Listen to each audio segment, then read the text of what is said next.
వరుసగా 5వ ఏడాది వైఎస్ఆర్ రైతు భరోసా పెట్టుబడి సాయం సొమ్మును రైతుల ఖాతాల్లో ముఖ్యమంత్రి వైఎస్ జగన్మోహన్ రెడ్డి జమ చేశారు. రబీ 2021-22, ఖరీఫ్ 2022 సీజన్లకు గాను అర్హులైన రైతు కుటుంబాలకు 0 వడ్డీ రాయితీ సొమ్మును కూడా చెల్లించారు.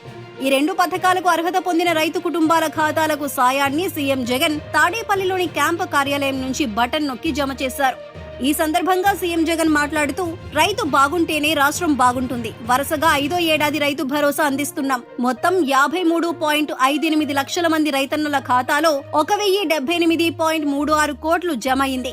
కౌలు రైతులు, అటవీ, దేవాదాయ భూముల సాగు రైతులకు సాయం 57 నెలల్లో రైతు భరోసా కింద అందించిన మొత్తం 34,288 కోట్లు.